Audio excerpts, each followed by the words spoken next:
Sabi pala ako na pwede na kayo pumunta. Dito na pala kayo sa Bitin nun. Oh, nandun na kami sa Kuwan. Diretso sana kami ng Tagaytay. Ah, bumalik na lang kayo. Bumalik Bumalik na kami sa ulahin natin ito. Yan mga sir, ito Toyota Fortuner. Galing pa sila ni sir ng Antipolo Rizal. Ang issue nito mga sir, yan andar na yan, pero yan, hindi gumana yung panel gauge niya.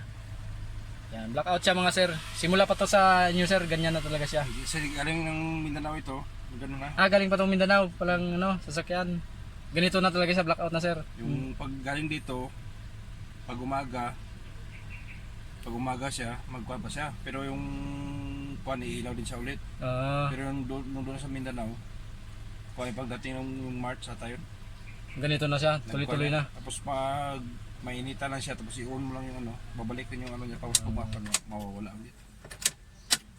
Yun, hanggang sa ngayon sir, tuluyan talaga siyang blackout na. Yung gawin natin ito mga sir, Toyota Fortuner, blackout issue. Taga Mindanao pala kayo sir. Ako, Yan mga sir, ito na yung panel gauge ng Toyota Fortuner na galing pang Antipolo Rizal. Yan, blackout issue to mga sir. Bali galing pang Mindanao yung sasakyan, biniyahin lang nila na na blackout daw. Dati daw pag on mo ng susi, blackout, tapos mga 3-5 ulit daw na susi saka gagana yung panel gauge. Tapos nung katagalan na, hindi na daw talaga gumana, blackout na siya ng tuluyan. Bali gagana lang siya ng bigla-bigla pagka yung sobrang init yung biyahe, o kaya nabilad ng matagal yung sasakyan sa parking, gagana daw. Pero saglit lang din, tapos mamaya-maya blackout na naman daw. Gawin natin ito mga sir, blackout issue Toyota Fortuner.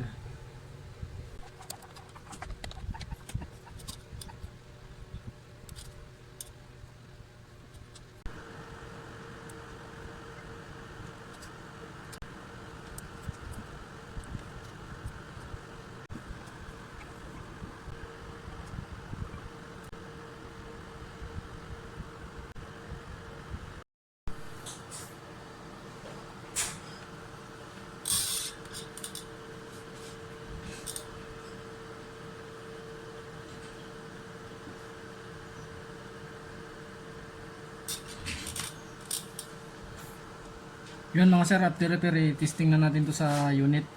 I-actual na natin to ng salpak doon sa sasakyan mismo mga sir. Toyota Fortuner blackout issue. Tapos ngayon ko lang mga sir napansin na may ano na pala to ng repair, oh. May history na ng repair dito, oh.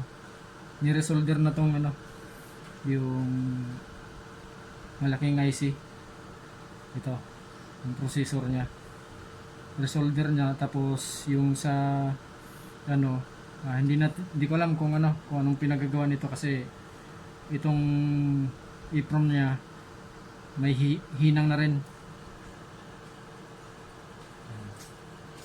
Ito, resolder na rin ito mga sir, itong dalawa. Ngayon ko lang napansin.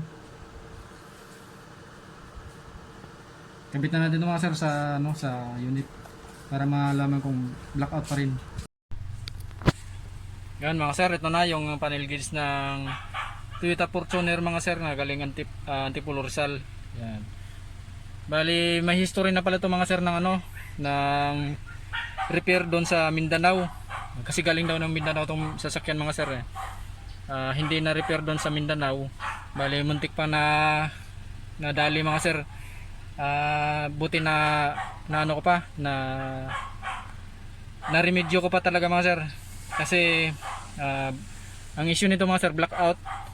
Tapos nung pina-check nila dun sa Mindanao pala mga sir, pinakialaman nung nag-check mga sir yung EEPROM nya. Tapos yung isang IC na malaki. Yan. May hininang-hinang ng nagbukas dun sa probinsya yung IC tsaka yung EEPROM nya pinakialaman. Buti na ko pa mga sir, nakadalawang attempt ako na mag-repair, mag-test. Medyo na ako nito, na-challenge ako dito mga sir, kasi daming nadali dun sa unang nagbukas. Yan, Ang unang testing ko dito mga sir, hindi gumana ang udo, ang gumana lang yung dalawa, yung fuel at saka temperature. Tapos yung udo wala, yung RPM hindi rin gumana, pero nagkaroon na ng backlight ng unang testing ko. Ngayon mga sir, to final na, goods na siya lahat, may udo na, ayan. Blackout issue to mga sir na Toyota Fortuner galing Antipolo Rizal. Bali may history na ng repair galing sa Mindanao yung nag-repair. Kasi galing ng Mindanao tong yung unit eh. Bali biniyahin na lang nila ng may-ari kasi taga Mindanao din yung may-ari eh. Biniyahin nila pabalik dito sa Antipolo na blackout yung panel gauge. Tapos yun, dito pina-repair sa akin ulit. Buti naman mga sir at naagapan natin. Na-repair talaga natin. Na-remedyo pa kahit marami ng tama mga sir eh, doon sa dating nagbukas. Goods na mga sir. Ayos na, may udo na siya. Yeah. 107,246 yung udo ni sir. Wala pa yung may-ari, umalis na, kumain daw sila. Goods na mga sir, maraming salamat. Toyota Fortuner blackout issue, may history ng repair. Yan. Taga Antipolo Rizal sila ni sir.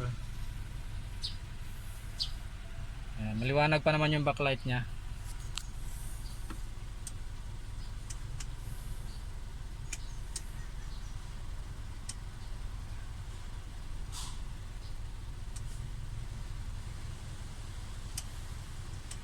Yan, ayos.